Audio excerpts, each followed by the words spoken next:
Del Evangelio según San Mateo, capítulo 10, versículos del 1 al 7. En aquel tiempo, llamando Jesús a sus 12 discípulos, les dio poder para expulsar a los espíritus impuros y curar toda clase de enfermedades y dolencias. Estos son los nombres de los 12 apóstoles. El primero de todos, Simón, llamado Pedro, y su hermano Andrés. Santiago y su hermano Juan, hijos del Zebedeo.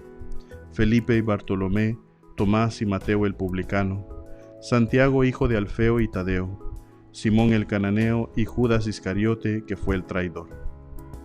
A estos 12 los envió Jesús con estas instrucciones: no vayan a tierra de paganos ni entren en ciudades de samaritanos. Vayan más bien en busca de las ovejas perdidas de la casa de Israel. Vayan y proclamen por el camino que ya se acerca el reino de los cielos. Palabra del Señor. Queridos hermanos, el día de hoy en el Evangelio hemos leído cómo Jesús eligió a los apóstoles. Ha sido Jesús el que los ha elegido, ha sido Jesús el que los ha enviado a estar predicando por todas las ciudades del pueblo de Israel, y sobre todo ha sido el Señor el que les ha dado el poder para cumplir también los milagros y las acciones que Él hace. Y esto es algo muy importante, es Dios quien elige. Si nosotros nos ponemos a ver la historia del pueblo de Israel, nos ponemos a leer el Antiguo Testamento, el Nuevo Testamento, vemos que nadie hace nada si no ha sido Dios quien ha dado el mandato.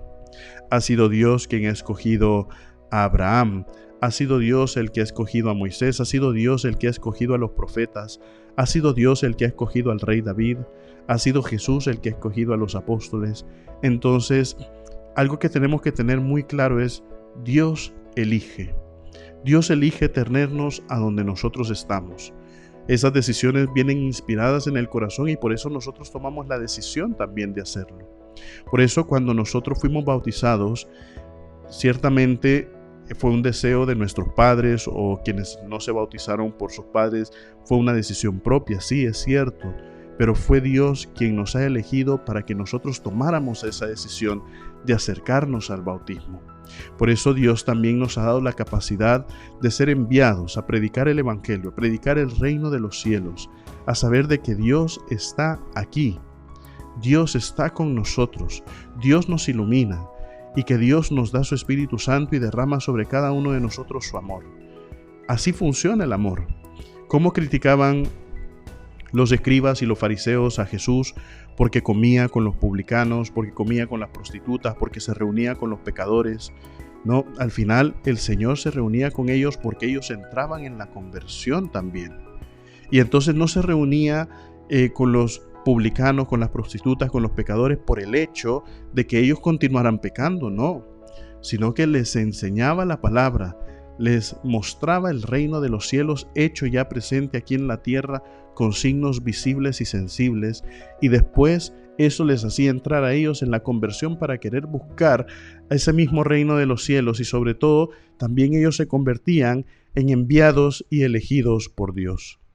Queridos hermanos, nosotros tenemos una misión muy grande: manifestar el amor de Dios en medio del mundo que tanto lo necesita.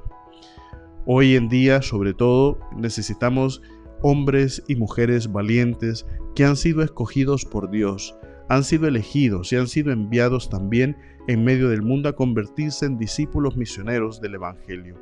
¿Y cómo se hace eso? Simple y sencillamente actuando como Jesús actuaría en esa misma situación en la que nosotros nos encontramos.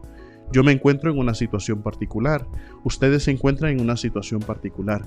¿Cómo actuaría Jesús o cómo quisiera Jesús que nosotros actuáramos en esa situación en la que nos encontramos? Eso es manifestar el amor de Dios. Recuerden, mis queridísimos hermanos, nosotros somos lo máximo para Cristo. Así sea.